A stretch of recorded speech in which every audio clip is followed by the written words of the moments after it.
En las presentaciones anteriores abordamos el tráfico vesicular. Estamos a punto de terminar el tema, pero nos falta todavía abordar algunos puntos importantes.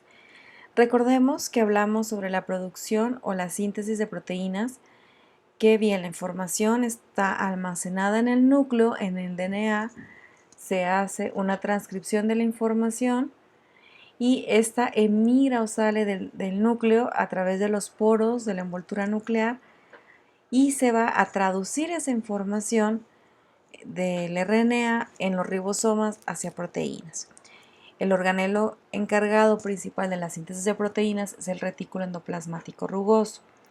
Posteriormente, el retículo endoplasmático rugoso se va a comunicar a través de vesículas con aparato de Golgi, el cual aparato de Golgi va a distribuir estas proteínas estas proteínas sintetizadas a otros organelos o bien los va a liberar por un proceso conocido como exocitosis.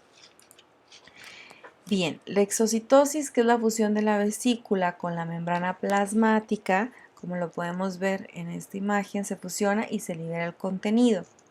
Existen dos tipos de exocitosis, una que es la constitutiva, que como ya habíamos hablado, se presenta en todas las células y que su principal misión va a ser liberar las proteínas que van a formar parte de la matriz extracelular del tejido al que pertenecen, o bien va a ser reemplazar a las proteínas e incluso la misma membrana de la vesícula que se integre en la membrana plasmática, es decir, regeneración de la membrana plasmática. Y hay otro tipo de exocitosis que es la regulada. Esta se va a producir en algunos tipos de células especializadas en la secreción. Las vesículas de secreción regulada no se van a fusionar de manera espontánea, es decir, necesitan de un estímulo externo para poderse llevar a cabo. Entonces, secreción constitutiva en todas las células para regenerar membrana plasmática y secreción regulada que responde a una señal que va a permitir que esta vesícula se fusione y se libere su contenido. Además, es importante destacar que para la secreción regulada se necesita ATP y GTP. ¿Cuáles son esas células que pueden presentar exocitosis por secreción regulada? Van a ser aquellas que son las encargadas de la producción, por ejemplo, de las hormonas, como puede ser el caso específico de la tiroides, en donde después de un estímulo se van a acumular vesículas que provienen principalmente de aparato de Golgi, se acumulan en el citoplasma, reciben la señal para su liberación y y que pueda llegar al torrente sanguíneo y que la hormona entonces a través del torrente sanguíneo viaje y llegue a su célula blanco. Otro ejemplo puede ser que se da en el sistema nervioso. Por ejemplo, una vez que se empaquetan las vesículas en el soma de la neurona, en un proceso que se llama sinapsis química, que es una manera de comunicarse muy particular de las neuronas, estas vesículas que se secretaron por aparato de Golgi o que se están almacenando en el aparato de Golgi en el citoplasma de la neurona, una vez que se recibe un estímulo o una propagación del estímulo, van a haber cambios en la concentración de calcio. Y los cambios de la concentración de calcio van a permitir que estas vesículas a través de los microtúbulos viajen hacia la membrana plasmática para poderse fusionar y liberar su contenido y mandar el mensaje desde una neurona que se conoce como presináptica hacia una neurona postsináptica, que es decir, la que va a recibir la información. Y de esta manera el proceso particular de sinapsis química se lleva a cabo. Por lo tanto, en este proceso de comunicación, el tráfico vesicular es sumamente importante. Bien, cuando nosotros hablamos de exocitosis, que decimos que es la fusión de una vesícula con la membrana plasmática para la liberación de su contenido, suponemos de una fusión completa de la vesícula con su integración a la membrana plasmática. Sin embargo, algunas imágenes recientes en microscopía han propuesto otra posibilidad adicional, es decir, otro modelo de secreción regulada. A este modelo se le conoce como vesicorre, es decir, la vesícula llega a la membrana plasmática, se fusiona parcialmente, libera su contenido y se despega, como lo podemos ver en este GIF. Y este proceso de vesicorre se ve, por ejemplo, en el caso de la sinapsis química. Ok, entonces ya hablamos de este transporte vesicular que va hacia afuera. Sin embargo, también hay un proceso de incorporación de moléculas y partículas. Y este proceso se le conoce como endocitosis, que es, si consideramos que este es el espacio extracelular, este es el citoplasma, la incorporación de moléculas a través de vesículas. Bien, dependiendo del tipo de vesícula o compartimento, va a ser el mecanismo de formación y la naturaleza del material que se va a incorporar. Se han descrito diversos tipos de endocitosis. Uno es la fagocitosis, la macropinocitosis, la endocitosis de vesículas recubiertas con claritina, endocitosis en las caveolas recubiertas con caveolina y endocitosis por vesículas que no van a estar recubiertas. Entonces, como aquí lo podemos ver, en el caso de la endocitosis es la incorporación de partículas en grandes volúmenes hacia el interior de la célula. Bien, en el caso de la endocitosis por claritina, nosotros tenemos en la membrana plasmática ya una recubierta o una capa de claritina. Entonces, se van a incorporar proteínas integrales, lípidos de la membrana plasmática, macromoléculas extracelulares, incluyendo algunos virus. En la endocitosis mediada por claritina es un proceso constitutivo, es decir, que se presenta en todos los tipos celulares. Y se da una vez que las moléculas son reconocidas por un receptor y este receptor va a permitir que esta molécula se invagine y se incorpore. Bien, otro tipo que habíamos hablado en endocitosis son de las caviolas. Las caviolas se presentan sobre todo en las balsas lipídicas que ya habíamos visto en especializaciones de membrana, que son esas regiones de la membrana plasmática que tienen una gran cantidad de esfingomielina y de colesterol, es un engrosamiento de la bicapa.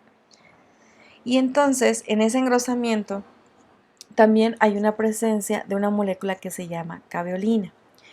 En las caveolinas, que son estas pequeñas invaginaciones de la membrana plasmática, se van a incorporar algunas moléculas y la misma caveolina, lo podemos ver aquí, se incorporan moléculas y la misma caveolina va a hacer la invaginación y posteriormente a través de otras moléculas se permite la incorporación de esta vesícula en el proceso llamado endocitosis. Otro proceso de endocitosis es por vesículas no recubiertas. En la endocitosis, que no depende ni de claritina ni de caveolina, se ha descubierto porque son procesos, son más rápidos relativamente. Parece que no se necesita una señal para su activación. Y, por ejemplo, en el caso de algunas toxinas como la del cólera, entran preferente por esta vía. Realmente a detalle no se conocen cuáles son los mecanismos por el cual se dan estos procesos de endocitosis. Se sospecha que puede concentrar e incorporar moléculas gracias a la acción de las balsas lipídicas. Y bien, hay un proceso principalmente involucrado en estas vesículas no recubiertas que se le denomina Fast Endothelin Mediated Endocitosis o FEM. En este caso, esta vía no es constitutiva, es decir, no se presenta en todos los tipos de células y se inicia tras la acción de ciertos ligandos sobre los receptores de membrana, en donde se va a hacer una vesiculación dependiente de una molécula llamada endofilina. Y se da sobre todo en procesos de endocitosis rápida. Y la endofilina va a ser la encargada de hacer la invaginación o la vesiculación. Bien, el otro proceso es la pinocitosis. En el caso de pinocitosis va a ser la incorporación inespecífica de moléculas.